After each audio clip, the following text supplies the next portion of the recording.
Eclesiastes capítulo 7, leremos do versículo 1 ao versículo 14. Assim diz a palavra do Senhor. Melhor é a boa fama do que o unguento precioso, e o dia da morte melhor do que o dia do nascimento. Melhor é ir à casa onde há luto do que ir à casa onde há banquete, pois naquela se vê o fim de todos os homens e os vivos que o tomem em consideração. Melhor é a mágoa do que o riso, porque com a tristeza do rosto se faz melhor o coração.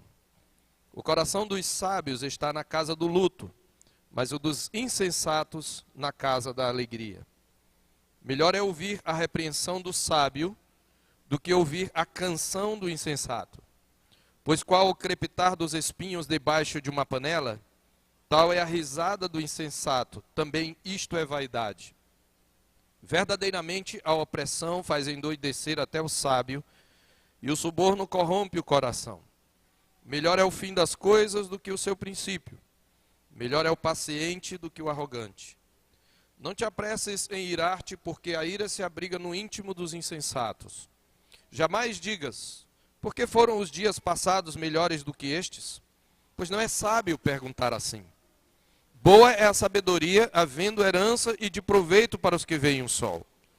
A sabedoria protege como protege o dinheiro, mas o proveito da sabedoria é que ela dá vida ao seu possuidor. Atenta para as obras de Deus, pois quem poderá endireitar o que ele torceu?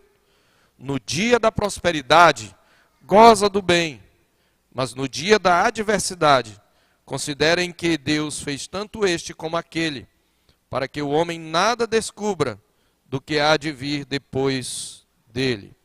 Oremos. Santo Deus, eterno Pai, Deus que é Pai, Filho e Espírito Santo, Deus triuno, nós nos debruçamos agora diante da Tua palavra, Senhor. E nós somos gratos porque o Senhor nos deu a Sua palavra. E nós pedimos que o Teu Espírito que habita na Tua igreja, que inspirou a Tua palavra, nos ilumine os olhos do coração para compreendermos o que por Ti nos foi dado mediante Jesus Cristo. Para compreendermos a vaidade da vida debaixo do sol. E para compreendermos a promessa do Evangelho, que é a resposta para este vazio que encontramos neste mundo. Nós Te pedimos que Tu nos guies nesta noite, em nome de Jesus. Amém.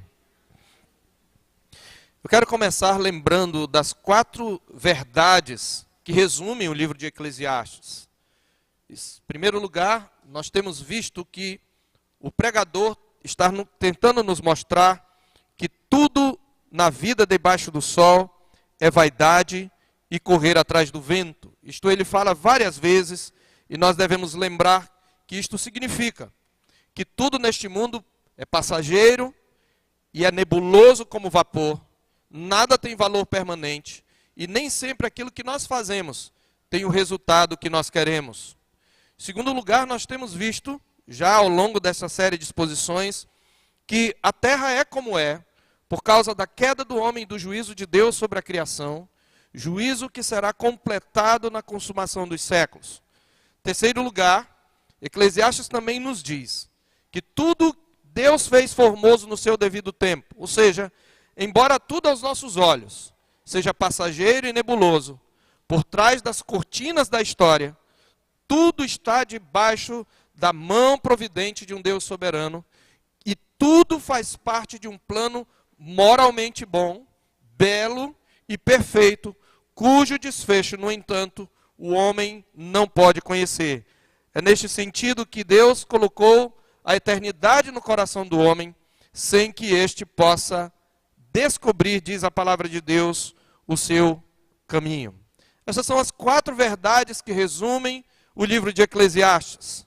E nós devemos continuar considerando as observações deste parágrafo da perspectiva do plano perfeito de Deus.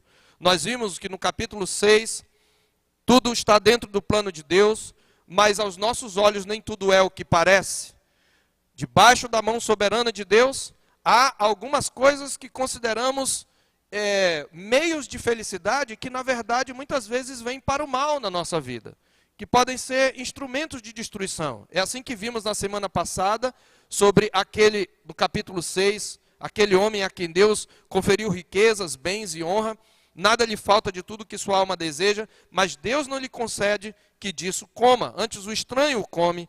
Ele fala também de alguém que pode gerar 100 filhos e viver 2000 anos, mas se ele não se fartar do bem, ele pode ter uma vida longa, uma família grande, numerosa, e mesmo assim não ser feliz, porque Deus lhe tirou a capacidade de desfrutar destas coisas. E assim nós vimos que uma das grandes verdades que aprendemos na semana passada é que há uma diferença entre os bens e a capacidade de desfrutá-los. Um e outro são dons de Deus. E às vezes Deus dá um sem dar o outro, de modo que muitas vezes há bens que vêm para o mal. Mas nós consideramos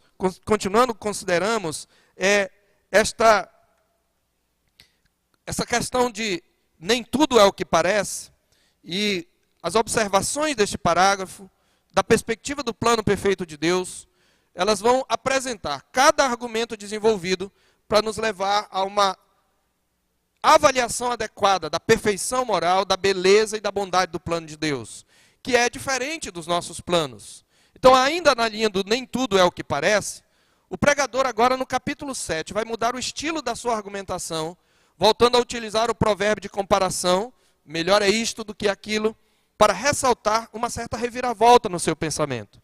Enquanto no parágrafo anterior o pregador nos mostrou que a prosperidade não é sempre necessariamente um bem, aqui ele vai demonstrar que a adversidade e o sofrimento não são necessariamente um mal. Da perspectiva de Deus, o sofrimento, a adversidade podem ser males que vêm para bem. Na verdade, podem se revelar como um grande bem e uma grande bênção vindo da parte do Senhor. De antemão, nós podemos ressaltar, meus irmãos, que ao dizer que são melhores o dia da morte, veja, ele diz, é a boa fama do que um unguento precioso, e o dia da morte é melhor do que o dia do nascimento. Veja, como é que o dia da morte pode ser melhor que o dia do nascimento? Então, de antemão, nós podemos ressaltar que ao dizer que são melhores o dia da morte do que o do nascimento, que é melhor a casa do luto do que a casa do banquete, a mágoa do que o riso, a repreensão do que a canção, o pregador não está se colocando contra a alegria, contra a festa em si mesmas, o seu foco é na relatividade das experiências do mundo. Algo que em si mesmo não é necessariamente bom e nem é necessariamente mal, depende do propósito que Deus lhe dá, depende da forma como nós usamos do ponto de vista da responsabilidade humana. Então o foco do pregador é na relatividade das experiências do mundo e de como, dependendo da perspectiva, o que aos nossos olhos, às vezes, parece bom, é mal aos olhos de Deus. E o que aos nossos olhos parece mal, é bom aos olhos de Deus. Isto aplica a verdade que está em Isaías capítulo 55, versículo 8. Ele diz, porque os meus pensamentos não são os vossos pensamentos, nem os meus caminhos os vossos caminhos, diz o Senhor. E o autor então começa, e ele especialmente fala acerca de uma realidade das mais duras, e que é certa para todos nós, a realidade da morte. Para falar que nem tudo é o que parece, e que há males que se revelam, na verdade, como bênçãos da parte de Deus, ele usa a morte porque certamente não há infortúnio debaixo do sol maior do que a morte, não é verdade? É por isso que ela será o tema da maior parte das reflexões do pregador neste parágrafo. E embora não tenha sido proposital, o nosso texto é bem oportuno, já que esta semana muitos celebram os mortos, né, por ocasião do dia de finados, isso aconteceu há 2 dias. Então ele vai mostrar alguns males, ou alguns infortúnios, que de alguma maneira são melhores do que momentos felizes. Ele vai mostrar que muitas vezes coisas que nós achamos desagradáveis, que nos trazem angústia, tristeza, decepção e frustração, trazem um bem para a nossa alma. E ele vai mostrar em que aspectos. E ele mostra aqui algumas dessas experiências que nós encontramos, e eu vou apontar aqui pelo menos 5 experiências. que são consideradas por nós males, e que na verdade, agora em forma de comparação, se revelam bênçãos para nós, e vamos ver em que sentido ele fala. E a primeira experiência, a primeira coisa que ele fala aí, está ligada à questão da morte, parece não ter nada a ver, mas está ligada à questão da morte. Ele diz assim, que uma boa reputação, esta é a primeira verdade, é melhor do que um perfume caro. Veja, o perfume caro é alguma coisa que chama a atenção logo de início, logo de pronto, aos nossos olhos. Mas quando alguém tem um caráter, e tem uma história de vida, e deixa um legado, a sua reputação, ela, em geral, não todas as vezes, mas em geral, via de regra, ela se espalha mais rapidamente, ela produz mais alegria e prazer nas pessoas, em relação àquela pessoa, do que um perfume caro. Para nós entendermos isto, nós precisamos entender o contexto. No mundo bíblico, a comparação entre o bom nome e o perfume caro era conhecida. Ambos se espalham e agradam a todos que estão à sua volta, atraindo o seu possuidor, atraindo as pessoas ao seu possuidor. Por isso exclamou a noiva apaixonada em Cântico dos Cânticos, capítulo 1, verso 3. Suave é o aroma dos teus ungüentos, como unguento derramado é o teu nome. Isso quer dizer, a tua reputação é como unguento derramado. E o que é? Unguento é aquele perfume concentrado, que é em forma oleosa, que quando derramado, ele faz exalar um suave aroma, um aroma agradável, que se espalha por todo o ambiente. Ela está dizendo, ela está admirando o bom nome, o bom caráter e a boa reputação do seu noivo, do seu futuro esposo. Ela está dizendo, como um unguento que se derrama e se espalha, é o teu nome, por isso as donzelas te amam. Por outro lado, meus irmãos, a boa reputação é ainda melhor do que o perfume caro. E a referência aqui, quando ele fala no verso 1, que melhor é a boa fama do que um unguento precioso, e logo depois, a segunda parte do provérbio, que é uma comparação, assim também é melhor o dia da morte do que o nascimento. A referência aqui é o costume antigo de ungir. Eles tinham o costume de ungir os mortos, né? O embalsamamento lá em Israel era diferente do embalsamamento, por exemplo, dos egípcios, né? Eles mexiam o cadáver por dentro, mas os judeus não mexiam o cadáver, eles só enchiam de especiarias. Você lembra que as mulheres que seguiam a Jesus, quando ele morreu, no primeiro dia da semana, elas foram levando perfumes, era uma forma de perfumar. Então a referência é esse costume antigo de ungir os cadáveres antes do sepultamento, para torná-los mais apresentáveis. O significado, portanto, é de que no dia da morte, uma boa reputação é melhor do que o defunto ser perfumado. Algumas pessoas podem ter até um belo enterro, ser sepultadas entre as flores mais perfumadas, mas a sua história de vida e conduta cheira tão mal, que eles partem sem deixar de si saudades. Então não adianta ter um enterro bonito, um enterro caro, e ter um caráter muito ruim, que não deixa de si saudades. Nós encontramos um exemplo, pelo menos na Bíblia, que eu gostaria de destacar, de um homem que foi um rei, e que certamente como rei era para ter um enterro e um sepultamento caro. Mas este homem, diz a Bíblia, fez o que era mal perante o Senhor, está em 2 Crônicas, capítulo 21. 2 Crônicas, capítulo 21. Olha o que diz a Bíblia sobre este homem, Jeorão. Diz a palavra do Senhor. Jeorão foi filho de um crente. Presta atenção, você que é filho de crente. Jeorão era filho de crente, mas não era crente. Não tirou proveito da piedade exemplar do seu pai Josafá. Fez o que é mal perante o Senhor. A Bíblia diz que descansou Josafá com seus pais e foi sepultado. E no seu lugar reinou Jeorão. E veja, ele teve vários irmãos, mas no verso 4, diz que tendo Jeorão assumido o reino de seu pai, havendo se fortificado, matou todos os seus irmãos à espada, como também alguns dos príncipes. Ele tinha 32 anos quando começou a reinar, reinou 8 anos em Jerusalém. e andou nos caminhos dos reis de Israel, o reino do norte. O reino do norte não teve um rei, quando se dividiu o reino, depois do reinado de Salomão, não teve um rei que fosse crente. Todos eram ímpios. E aqui está dizendo que Jeorão, rei de Judá, do reino de Judá, o reino do sul, ele andou nos caminhos dos reis de Israel, e como também fizeram os da casa de Acabe, porque a filha de Acabe era sua mulher, casou-se com a incrédula, e fez o que era mal perante o Senhor. E o Senhor só não destruiu Israel por causa de Davi, diz o verso 7. E observe o que Jeorão faz.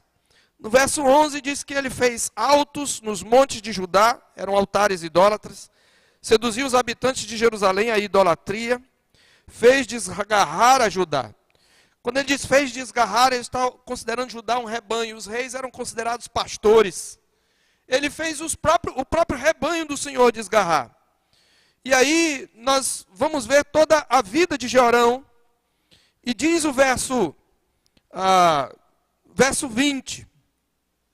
Observe, nos versos 18 a 20, depois de tudo isto, o Senhor o feriu nas suas entranhas com enfermidade incurável. Diz a Bíblia aqui, saíram-lhe as entranhas por causa da enfermidade e morreu com terríveis agonias. O seu povo não lhe queimou aromas como se fez a seus pais. Era ele da idade de 32 anos quando começou a reinar, reinou 8 anos em Jerusalém e foi sem deixar de si saudade. Ninguém teve saudade desse homem. Eles nem sequer quiseram queimar o perfume. Então, meus queridos, algumas pessoas podem ter um enterro caro, mas partem sem deixar de se saudade. Por isso que o pregador diz, o perfume chama a atenção à primeira vista, mas um bom caráter constrói uma boa reputação, e isto é melhor do que perfume caro. Mas em segundo lugar, ele vai falar de outra realidade ligada a esta questão, em que nem tudo é o que parece. Ele vai mostrar em segundo lugar que o dia da morte é melhor do que o dia do nascimento. Esta é a segunda parte do versículo 1. Melhor é a boa fama do que um unguento precioso, e o dia da morte melhor do que o do nascimento. Por que o dia da morte pode ser melhor do que o dia do nascimento? O dia do nascimento é o dia que a vida brota, é um dia de alegria. Mas o dia da morte pode ser um instrumento nas mãos de Deus para nos trazer um bem. Esta, ao que parece, é uma referência ao impacto salutar que a morte tem sobre aqueles que se acham sob sua sentença. Quando você sabe que está para morrer, isto leva a uma reflexão sobre o que você fez, sobre como foi sua vida até aqui, sobre para onde vai, qual o significado da sua vida.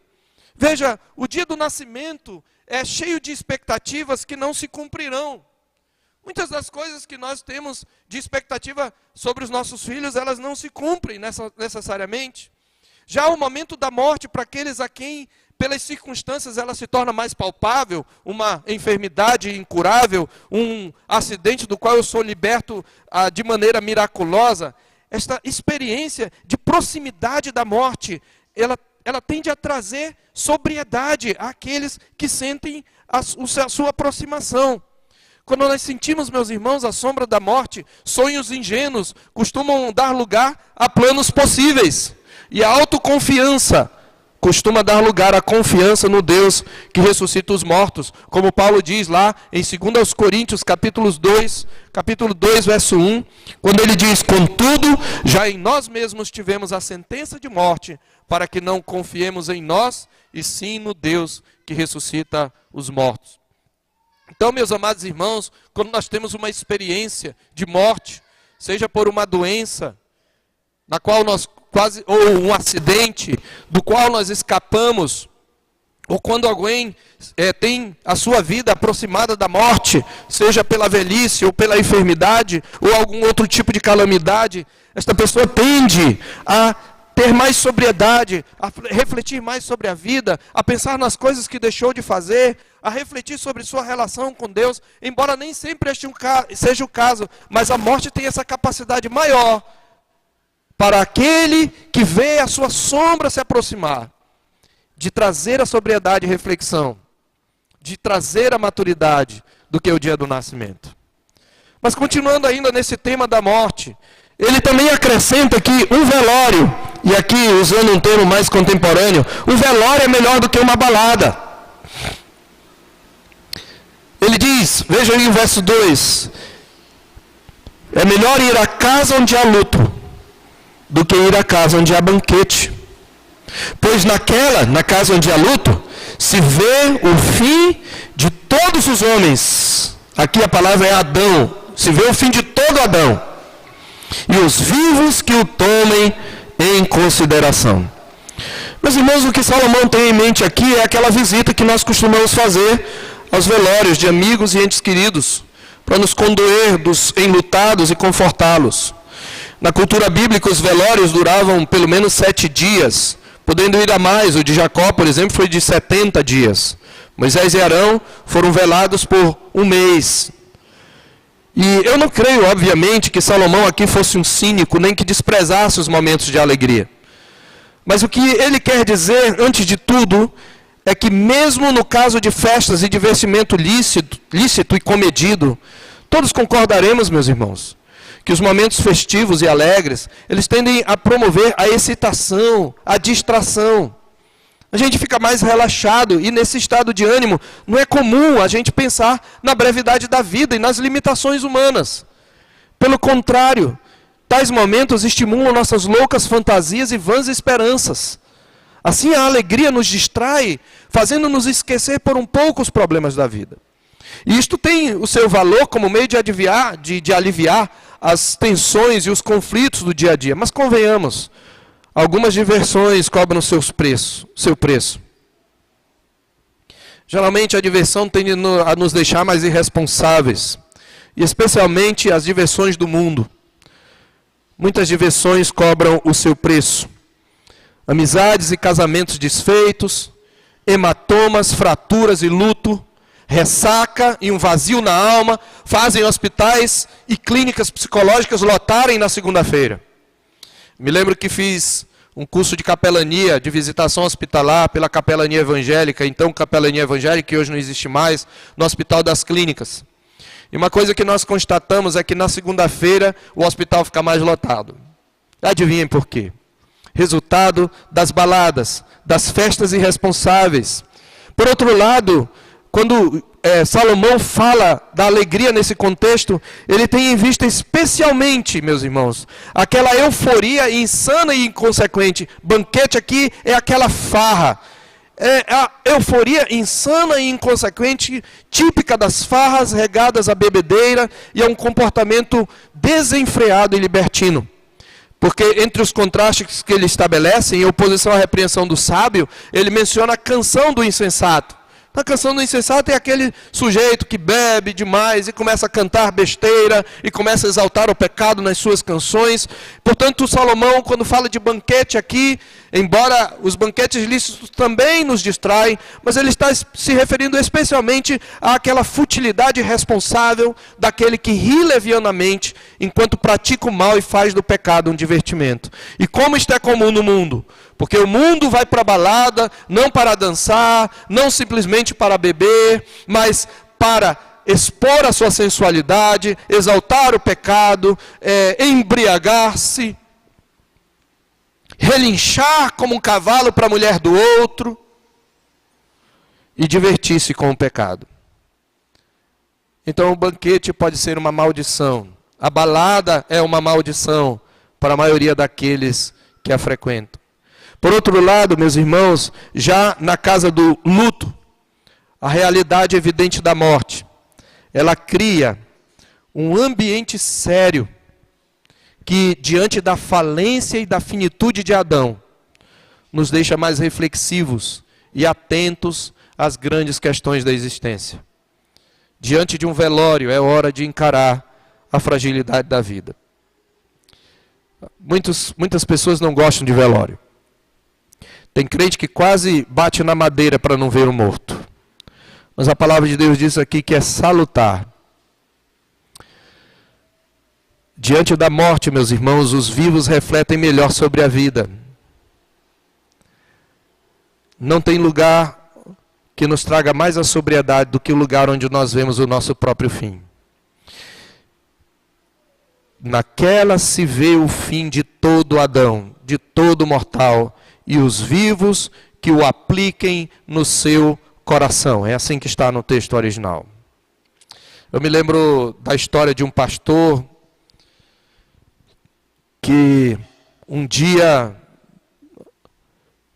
vivendo ele e trabalhando numa igreja extremamente fria, morna, sem compromisso com o evangelho, um dia ele resolveu fazer uma coisa radical. Ele colocou um caixão no meio da igreja, na hora do culto. Na verdade, na frente, perto do púlpito.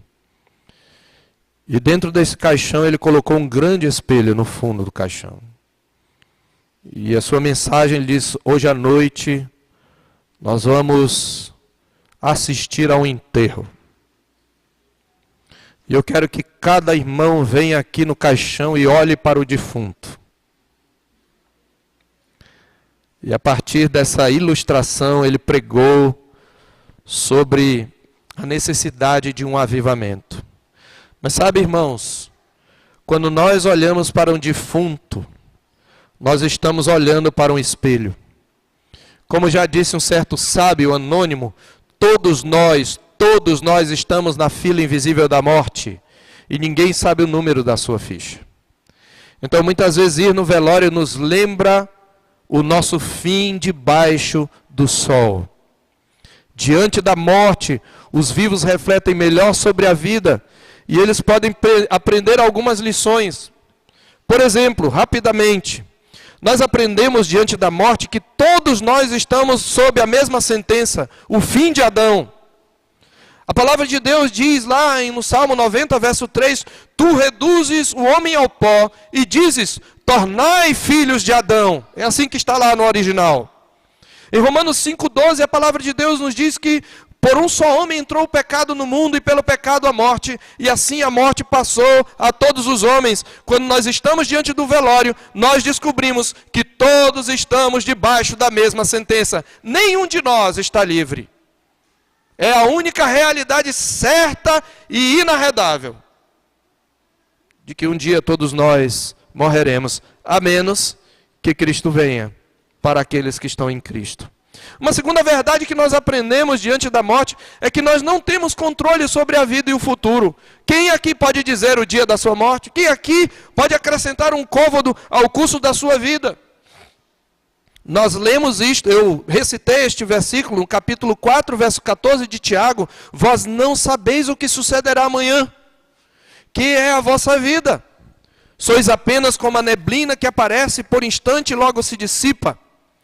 Não confunda, no entanto, controle com responsabilidade. Não temos controle sobre o futuro, mas temos responsabilidade pelas nossas escolhas. E vamos prestar conta diante de Deus. Também aprendemos diante da morte, em terceiro lugar, que a execução da sentença é individual. Daí a separação que a morte produz. Nós sabemos, meus irmãos, que o pai não pode acompanhar o filho na morte, nem a filha a mãe. O marido não pode comparecer com a esposa. Nós sabemos que há um ciclo natural de vida, pelo qual é esperado que o pai provavelmente morra antes do filho. Temos por felizes aqueles que seguem normalmente esse ciclo, mas sabemos que nem sempre acontece assim. Há pais que enterram os filhos.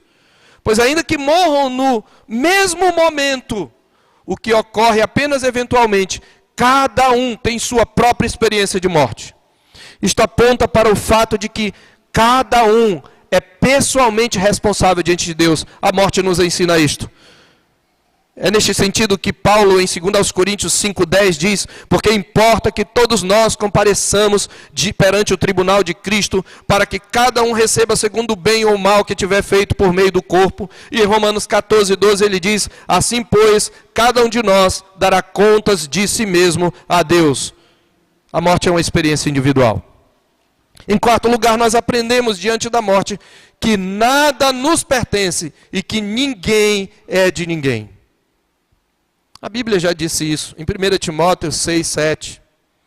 Porque nada temos trazido para o mundo e coisa alguma podemos levar dele. Você trouxe alguma coisa para o mundo, você veio nu. Ele está falando aqui contra a avareza e pela piedade com contentamento. Jó no capítulo 1, verso 21, no dia em que sofreu várias tragédias, entre elas a morte de seus 10 filhos, ele disse, ele rasgou as vestes, ele curvou-se e adorou e disse, nu saí do ventre da minha mãe e nu voltarei. O Senhor o deu e o Senhor lhe o tomou, bendito seja o nome do Senhor. E Deus falou ao louco da parábola do rico insensato, louco, esta noite te pedirão a tua alma e o que tens preparado, para quem será? Jesus contando isto sobre a avareza. E enfim, nós aprendemos através da morte que a nossa autoconfiança não passa de vaidade. Por isso ele diz que isto é vaidade. A palavra de Deus diz isto. Nossa autoconfiança é minada. Toda a nossa autoestima se vai quando nós ficamos face a face com a morte. E isso traz benefício, traz crescimento, traz maturidade, traz sobriedade.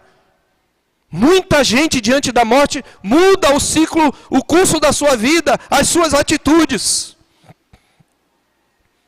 É por isso que Paulo diz em 2 Coríntios 1:9, contudo já em nós mesmos tivemos a sentença de morte, para que não confiemos em nós, e sim no Deus que ressuscita os mortos.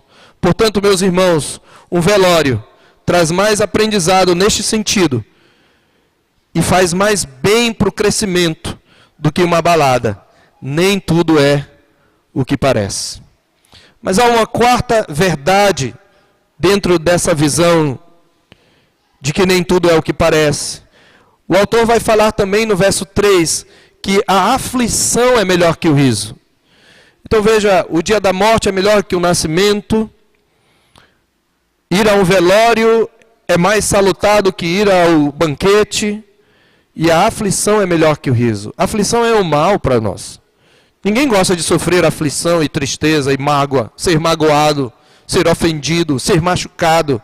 Mas ele está dizendo que o ser machucado muitas vezes pode ser melhor do que o riso. Melhor é a mágoa do que o riso, mas ele justifica. Porque com a tristeza do rosto se faz melhor o coração. Mágoa aqui não tem o sentido da raiva, do ódio ou do ressentimento como pecado, mas do sofrimento e aflição produzida pela ofensa, por algum infortúnio. O provérbio não significa que haja algum efeito positivo automático no sofrimento, assim como não há também na alegria. Não é isto. Mas o que ele quer dizer? Em primeiro lugar, ele diz que com a tristeza provocada pela mágoa, o coração, que é o cerne da personalidade, tende a ser moldado para melhor. Porque com a tristeza do rosto, se faz melhor o coração. A Bíblia, na linguagem de hoje, traz a seguinte tradução: a tristeza faz o rosto ficar abatido, mas torna o coração compreensivo. Em suma, por meio do sofrimento, a pessoa pode ter melhorado a sua vida interior. Até Cristo, meus irmãos, que nunca pecou, embora sendo filho, aprendeu a obediência pelas coisas que sofreu. E em sua natureza humana, ele foi aperfeiçoado por meio de sofrimentos. A Bíblia diz isto em Hebreus 5:8 e em Hebreus capítulo 2, verso 10. Então o coração, a tristeza provocada pela mágoa, ela molda, de certa maneira, ela traz benefícios ao coração, ela quebranta o coração, ela pode levar o coração ao arrependimento. É claro que depende da forma como você age, mas muitas vezes você precisa de um momento de decepção, de frustração, de tristeza, para que o seu coração, o seu orgulho, sua soberba, sua teimosia sejam quebrados. Mas quando ele fala que pela tristeza do rosto se faz melhor o coração, ele também está falando, em segundo lugar, não só no sentido de ser moldado, mas ele diz que um coração moldado pelo sofrimento, ele na verdade é um prelúdio para alegrias mais profundas e duradouras. Diferente da euforia dos tolos, que é rápida e superficial. Essa expressão traduzida por se faz melhor, ela também pode significar fica mais alegre. Então, uma possível tradução seria, com a tristeza do rosto, o coração se faz mais alegre. Como? É porque depois de um período de aflição, de infortúnio, de frustração, com o coração quebrantado, experimentando da graça, da misericórdia, do conforto do Senhor, e uma coisa mais amadurecida pode trazer uma nova alegria. Essa expressão, traduzida por se faz melhor, ela tem um sentido de alegria em Rute, capítulo 3, verso 7, quando Boaz diz que já estava com o coração um tanto alegre do vinho, ou em Juízes 19, 6, também a expressão para alegria. Delit, comentando este texto, diz que a alegria da vida não é baderna e tumulto, mas é uma alegria temperada com seriedade. Então, o que o autor está dizendo são duas coisas em suma. Primeiro, que as mágoas e tristezas, elas tendem a quebrantar o coração, a levar o nosso coração à humildade. Mas, em segundo lugar, também, ela prepara o coração para uma alegria mais profunda, para uma alegria mais duradoura, para uma alegria mais intensa, mais madura. É isto que ele quer dizer. Logo, meus irmãos, o que nós aprendemos aqui é que nem tudo que nos dá prazer edifica, e que nem tudo que nos desagrada destrói. Este é o ponto. Veja, observe o duplo contraste. Mágoa está em contraste com riso, neste versículo que estamos observando e estamos examinando no verso 3. E rosto exterior é um contraste de coração, que é o interior. Esse duplo contraste é para intensificar a ideia geral. Nem tudo é o que parece. Mas há uma quinta verdade que nós aprendemos, de males que vêm para o bem.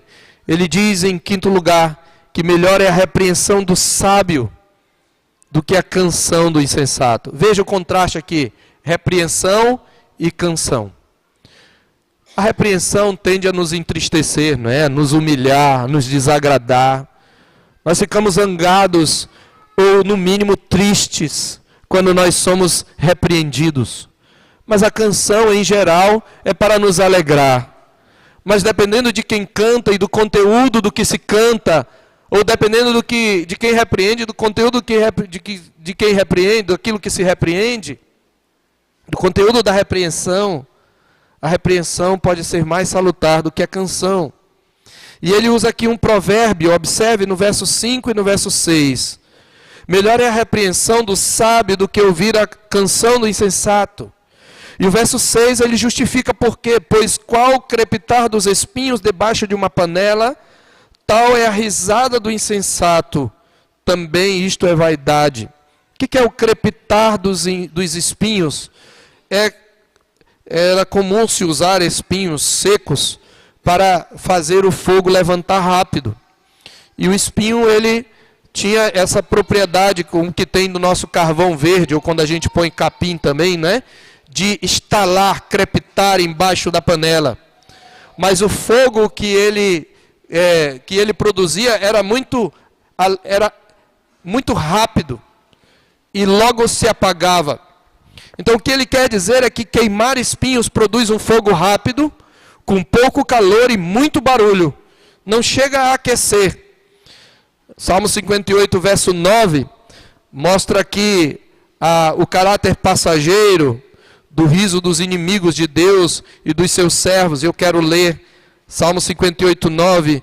Ele tem esta figura só para nós entendermos. Como espinheiros antes que vossas panelas sintam deles o calor, tanto os verdes como os que estão em brasa serão arrebatados como um redemoinho. Então assim são as canções do insensato. Elas têm mais barulho do que conteúdo, é isto que ele está dizendo. Elas têm muito barulho, pode agradar, mas não tem conteúdo. E como isso é comum hoje, né? Você vai para a balada, o que mais tem é canção de insensato. Elas divertem, mas não edificam. Então o pregador aqui parece ter em mente a canção da bajulação, da lisonja, aquela que infla o ego, que estimula o pecado, que exalta a sedução. O que ele está dizendo aqui, meus irmãos, é que o riso frívolo do insensato é como vapor e névoa. Ele diz, também isto é vaidade. Verso 6. Então, às vezes, a canção, ela pode lhe divertir, ela pode lhe agradar, ela pode massagear o seu ego, mas o seu conteúdo é palha, é espinho crepitando debaixo da panela, e o seu fogo é passageiro. Não vai trazer edificação. Já, meus irmãos, em contraste à repreensão do sábio, que ele coloca aí, embora desagradável e incômoda, produz reflexão e a correção do erro. Agostinho disse que assim como os elogios dos inimigos nos pervertem, assim como os elogios dos amigos nos pervertem, as críticas dos inimigos nos convertem. Muitas vezes, mesmo que alguém faça uma crítica maldosa, sempre nos leva a refletir sobre os nossos atos. Estas são verdades, meus irmãos, que são, em princípio, infortúnios. O dia da morte, a casa do luto, a repreensão ou a mágoa, a repreensão do sábio, são coisas que nos desagradam, mas todas elas, diz a palavra do Senhor, são melhores do que alegrias frívolas, porque elas são males que Deus utiliza para o nosso bem. Eu quero então concluir e depois trazer algumas aplicações, e eu quero mostrar o desdobramento, que eu chamo de desdobramentos cristológicos. Estas verdades, meus queridos, como todas as verdades da Escritura, elas apontam para Cristo. Veja, em Cristo a morte ganha um valor singular. Essa verdade de que é melhor a casa do luto do que a casa onde há banquete, em Cristo ela ganha uma nova dimensão.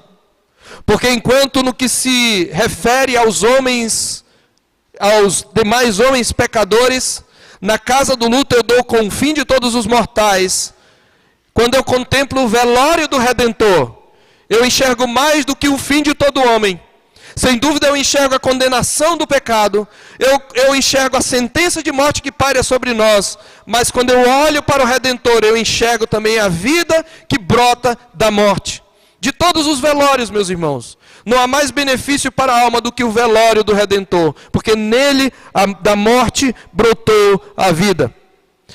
Em João 12, 24, o Senhor Jesus se refere à sua morte nestes termos. Em verdade vos digo, que se o grão de trigo cair na terra, se ele não morrer, fica ele só. Mas se morrer, produz muito fruto. Isto disse ele, em primeiro lugar, em referência à sua própria vida. Você sabe que quando uma semente é enterrada, aquilo é um tipo de sepultamento. Ela se quebra, ela morre, mas é dali que brota a vida. Nesse simples fenômeno natural, Deus nos mostra que da morte Ele pode fazer brotar a vida. E é por isso que lá em Romanos capítulo 3, 23 a 25, o apóstolo Paulo nos mostra o que o reverendo Francisco Leonardo chamava de velório do Redentor. Assim diz a palavra do Senhor em referência à morte do Redentor. Capítulo 3, versos 23 em diante, ele diz: pois todos pecaram e carecem da glória de Deus, sendo justificados gratuitamente por sua graça, mediante a redenção que há em Cristo Jesus, a quem Deus propôs no seu sangue como propiciação mediante a fé, para manifestar a sua justiça, por ter Deus, na sua tolerância, deixado impunes os pecados anteriormente cometidos, tendo em vista a manifestação da sua justiça no tempo presente, para ele mesmo ser justo e o justificador daquele que tem fé em Jesus. O apóstolo Paulo está dizendo aqui que a justificação vem mediante a fé em Jesus Cristo, vem pela graça, porque há uma redenção em Cristo Jesus. Redenção é um termo que significa um resgate por meio de um preço pago. Ele está dizendo que Cristo nos resgatou da maldição da lei em seu sangue. E a referência ao sangue é uma referência à morte violenta de Jesus na cruz. A expressão derramar sangue na cultura bíblica é um sinônimo para matar. E quando diz a Bíblia que Jesus derramou seu sangue, está dizendo que Jesus foi morto em nosso lugar. Mas quem propôs essa oferta de reconciliação foi o próprio Deus. Veja no verso 25, a quem Deus propôs no seu sangue. Este verbo propor traduz um verbo grego que traz a ideia de colocar deitado. Aqui a expressão é como se Deus apresentasse o seu próprio filho morto diante de si. Para que ele pudesse nos justificar, ele olha para o seu filho morto. Temos aqui o velório do Redentor. Aí, naquela casa do luto, nós enxergamos mais do que a morte. Nós enxergamos a vida e a redenção. Pois a morte do Redentor é uma morte triunfante, é uma morte que traz vida. Em segundo lugar, meus irmãos, tendo um desdobramento dessa questão da morte, que é o tema principal do nosso texto, o próprio Evangelho é um convite para a morte que promove a vida. Por isso a proclamação da ira de Deus e a denúncia do pecado fazem parte do Evangelho. Em Lucas 9, 23 a 25, o Senhor Jesus diz: quem quer vir após mim, a si mesmo se negue, tome a sua cruz e siga-me. Assim como eu vou morrer, embora a morte de Jesus tenha um efeito e uma eficácia singular, ele está dizendo, assim como eu vou morrer, aqueles que me seguem têm que estar dispostos a morrer para si mesmos. E o próprio Evangelho, no capítulo 13, versos 1 a 5, o Senhor Jesus falando de duas calamidades, uma promovida por Pilatos e uma por uma calamidade natural, uma torre que caiu em cima das pessoas. Ele diz, vocês pensam que essas pessoas que sofreram essas calamidades eram mais pecadoras do que todas as outras? Não eram, eu vos afirmo, se todavia não vos arrependerdes, todos igualmente perecereis. O Evangelho é um convite para a morte que promove a vida. O Evangelho, antes de falar sobre a vida, ele nos expõe a sentença de morte que está sobre nós. O Evangelho é como uma mensagem que nos coloca diante do nosso próprio velório e nos convida a uma morte voluntária do nosso ego, dos nossos sonhos, dos nossos projetos, para recebermos vida em Cristo. Meus irmãos, isto é muito importante. E aqui se desdobra e se amplia esse tema de que nem tudo é o que parece. Isto é muito importante nos dias de hoje porque nós vivemos numa época em que as críticas, as discordâncias, as repreensões são consideradas pecados mortais. Em nossa geração hedonista e politicamente correta, apontar o erro é rotulado como discurso de ódio e intolerância. Em nome da empatia que eleva a autoestima, esquecemos-nos do benefício da disciplina e da repreensão. Assim, nós preferimos em geral massagear o ego das pessoas, afinal, a vida é tão dura, seja gentil. Essa psicologia da autoestima, meus irmãos, ela tem massageado o ego das pessoas e tirado delas a possibilidade de lidar com a frustração, insuflando o amor próprio e a vitimização, onde deveria haver humildade e responsabilidade. Longe de promover cura, tal psicologia de autoajuda tem antes adoecido a alma e debilitado o coração das pessoas. Temos entoado a canção dos insensatos. Precisamos, meus irmãos, resgatar a importância e os benefícios da repreensão salutar e bíblica para a alma. Além disso, nossa geração é hedonista. Ela mede o valor das coisas pela experiência de prazer que elas nos proporcionam, esquecendo-se de que os prazeres frívolos são destrutivos. E muitas vezes, no afã de conquistar o pecador sob a justificativa de salvá-lo, muito do evangelismo contemporâneo tem se transformado numa canção de insensatos, que bajula o pecador, que cura superficialmente a ferida, prometendo o céu na terra, sem a necessidade de uma chamada ao arrependimento. O genuíno evangelho, que equivale à repreensão do sábio, é a mensagem na qual Cristo mesmo repreende o pecador, chamando ao arrependimento. Não há negociação. Terceiro desdobramento que nós encontramos é da vida cristã. Nós falamos da morte de Cristo, do convite do Evangelho, que começa proclamando a ira de Deus e a sentença de morte, mas a própria vida cristã é descrita como uma mortificação para desfrutar de uma nova vida. Esta é a vida cristã. Lá em Romanos capítulo 6, versos 11 e 12 diz: considerai-vos, pois, mortos para o pecado, mas vivos para Deus em Cristo Jesus.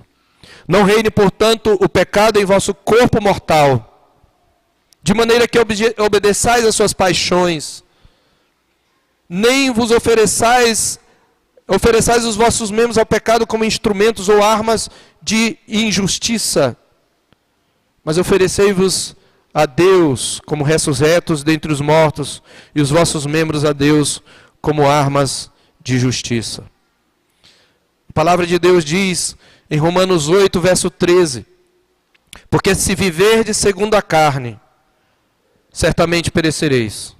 Se todavia pelo Espírito mortificardes os feitos do corpo, certamente vivereis. Morte não é uma palavra da qual o crente deve fugir, porque a morte diária é necessária para os seus próprios pecados. É por isso que em Colossenses capítulo 3, verso 5, diz: fazei morrer a vossa natureza terrena, prostituição, impureza, paixão lascívia, desejo maligno e avareza, que é a idolatria. E a Bíblia diz que os que são de Cristo Jesus crucificaram a carne com suas paixões e concupiscência. Vejam quantas passagens falam que o viver em Cristo é um morrer para si mesmo. Melhor é o dia da morte do que o do nascimento. Melhor é a casa do luto do que a casa do banquete. E por fim, meus irmãos, a morte do cristão não precisa ser um dia de desespero, desvairado, porque a morte do cristão é descrita na Bíblia como um semear para a vida, por causa daquela primeira morte, do velório do Redentor. A palavra de Deus nos diz, lá em 1 Coríntios, capítulo 15, do versículo 42 ao 49, o assunto desta epístola, deste capítulo em particular, é a ressurreição dos mortos. E ali, olha o que a palavra de Deus diz. 1 Coríntios 15, 42 a 49. Pois assim é a ressurreição dos mortos em Cristo. Semeia-se o corpo na corrupção, ressuscita na incorrupção. Semeia-se em desonra, ressuscita em glória.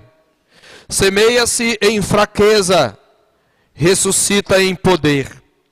Semeia-se corpo natural, ressuscita corpo espiritual. Isso é um corpo animado pelo Espírito Santo. Se há corpo natural, há também corpo espiritual. Pois assim está escrito: o primeiro Adão foi feito alma vivente. O último Adão, porém, é espírito vivificante. Mas não é primeiro o espiritual e sim o natural, depois o espiritual. O primeiro homem formado da terra é terreno. O segundo homem é do céu. Como foi o primeiro homem o terreno, tais são também os demais terrenos. E como é o homem celestial, Cristo, tais também os celestiais, o crente ressuscitado em Cristo. E assim como trouxemos a imagem do que é terreno, devemos trazer também a imagem do celestial. A morte para nós não deve ser alguma coisa da qual precisamos fugir, porque a morte para o cristão é vitória. A morte, quando o crente é sepultado, a Bíblia diz que ele está sendo semeado, como grão de trigo caindo na terra, ele vai morrer. Mas o seu espírito vai imediatamente para Deus e para a presença de Cristo. E um dia, na vinda de Cristo, o seu corpo também ressuscitará glorificado. Sim, meus irmãos, meditar na morte traz muita edificação para nós. Eu quero então encerrar com algumas aplicações advindas do próprio texto diante dessas verdades descortinadas aos nossos olhos. E eu utilizo aqui os versículos seguintes, especialmente do verso 8 em diante.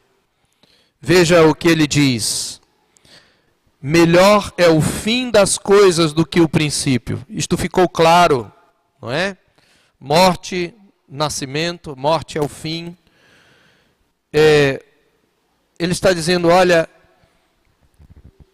não se encante com o princípio das coisas.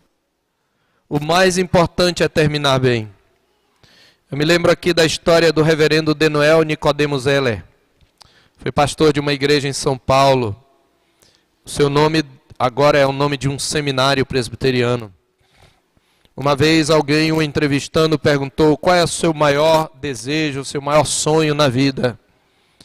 Ele disse, o meu maior sonho na vida é terminar bem. Meu maior sonho na vida é terminar bem. A Bíblia diz em 1 Coríntios, capítulo 4, verso 2, dos ministros, ora, o que se requer dos despenseiros é que cada um deles seja encontrado fiel. Você não sabe o dia da sua morte, mas isto não é importante. Isto não é a coisa mais importante de que gênero de morte você vai morrer, ou quando você vai morrer, mas a questão é em que condições espirituais você estará quando você morrer.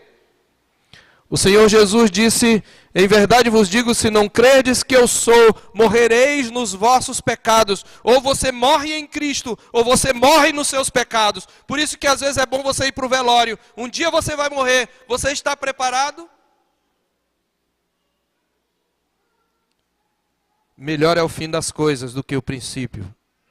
O importante é terminar bem. Consequentemente, meus irmãos, logo depois, na segunda parte do versículo, ligado a esta verdade, melhor é o paciente do que o arrogante. Por quê? Porque o paciente espera para ver o fim das coisas, enquanto que o arrogante se precipita, toma decisões precipitadas a reboque das emoções. Às vezes se desespera diante do infortúnio, fazendo bobagens, das quais se arrepende. É melhor ser paciente na hora da tristeza, do infortúnio e da frustração. Você está passando por um momento difícil? Você está passando por frustração? Espere o fim desse sofrimento. Espere para ver que desfecho o Senhor o dará. Se você é de Deus, você deve crer na verdade bíblica. Sabemos que todas as coisas cooperam para o bem daqueles que amam a Deus, daqueles que são chamados segundo o seu propósito. Seja paciente, espere o fim. Espere para ver o que Deus está preparando para você, o que Deus está querendo ensinar para você. Não se precipite, seja paciente e não arrogante. Isto nos leva, meus queridos, a uma terceira aplicação, e aqui mais direta. Portanto, não se apresse. Ele diz no verso 9, não te apresses em irar-te, porque a ira se abriga no íntimo dos insensatos. O que ele quer dizer é, não se irrite. Você está passando por dificuldade. Não se irrite nem murmure diante das adversidades. Você não tem todos os ângulos da questão. Não tome decisões precipitadas. Esta é a atitude do insensato. Não murmure contra Deus. Conheço pessoas que só reclamam, só murmuram. A gente vai conversar com elas, a vida é só agruras, é só tristeza. Pessoas que se esquecem das coisas boas que Deus lhes dá. Não se ire, porque isso é insensatez. Ou seja, nada é mal em si mesmo, nada é bom em si mesmo. Nada é mal em si mesmo, exceto o pecado. Nada é bom em si mesmo, exceto Deus. E dependendo de se você é sábio ou insensato, o infortúnio pode ser um bem. É a forma como você desfruta. Daí vem nosso quarto conselho. Não tome decisões precipitadas, porque esta é a atitude do insensato. E ainda, tenha em mente que a verdadeira sabedoria é o que faz diferença em todas as situações, nas alegrias e nas adversidades. Veja os versos 11 e 12. No verso 10, aliás, ainda, jamais digas no momento da adversidade, porque foram os dias passados melhores do que estes? Pois não é sábio perguntar assim. Não fique comparando. Mas versos 11 e 12 ele diz assim: boa é a sabedoria, havendo herança e de proveito para os que veem o sol. Por quê? Porque a sabedoria protege como protege o dinheiro, mas o proveito da sabedoria é que ela dá vida ao seu possuidor. O que ele está dizendo é, seja nos momentos felizes, seja nos momentos de adversidade, a sabedoria é que vai levar você a tirar o melhor de ambas as circunstâncias. E aí, ele diz ainda, aceite todas as circunstâncias da sua vida como vindas de um Deus sábio, santo, soberano e perfeito. Essa é a verdadeira sabedoria. É o que diz o verso 13, observe. Atenta para as obras de Deus, pois quem poderá endireitar o que ele torceu? Aqui está o entendimento, o significado claro do que nós vimos no capítulo 1, verso 15. Aquilo que é torto não se pode endireitar, e o que falta não se pode calcular. Ele não está dizendo que alguém não pode se converter. É nessa perspectiva, aquilo que Deus entortou, ninguém pode endireitar. Então, atente para a vida como o fruto, o resultado de um plano de um Deus que é soberano e ao qual você não pode resistir. E por fim, desfrute do bem no dia da prosperidade. Deus não é contra a felicidade e a alegria, mesmo momentâneas, mas não murmure no dia da adversidade. É o que ele diz no verso 14. No dia da prosperidade, que ele falou no capítulo 6, goza do bem, isto é, desfrute. Não fique pensando, preocupado com o dia de amanhã. Desfrute dos momentos felizes. Desfrute dos bens, das benesses que Deus lhe dá. Não é pecado fazer, veja, o pregador não é contra desfrutar de momentos felizes, mas você deve desfrutar disso com gratidão, sabendo que é dom de Deus. Mas por outro lado, no dia da adversidade, considera que o mesmo Deus que te deu a alegria é o que te deu também a tristeza, e tira proveito disso, aprendendo o que Ele quer te ensinar. Considerem que Deus fez tanto este como aquele, para que o homem nada descubra do que há de vir depois dele. Eu finalizo, meus irmãos, dizendo que a nossa atitude deve ser a do apóstolo Paulo. Quando ele estava preso e ele não sabia, ele aceitou a sua finitude. Aceite a finitude e confie em Deus que é infinito. A nossa filosofia de vida, se nós somos cristãos, se você não é cristão e a sua esperança se limita às coisas desta vida, você é um infeliz e um miserável. E eu exorto a você a que se arrependa dos seus pecados e que você corra para Cristo antes que a morte o encontre, para que você morra em Cristo e não nos seus pecados. Mas para você que é crente, nós precisamos aprender como Paulo, que não sabia se ia ser condenado e morto na prisão. Escrevendo aos Filipenses, ele diz: segundo a minha ardente expectativa e esperança de que em nada serei envergonhado. Antes, com toda a ousadia, como sempre também agora, será Cristo engrandecido no meu corpo, quer pela vida, quer pela morte, porquanto para mim o viver é Cristo e o morrer é lucro. Amém.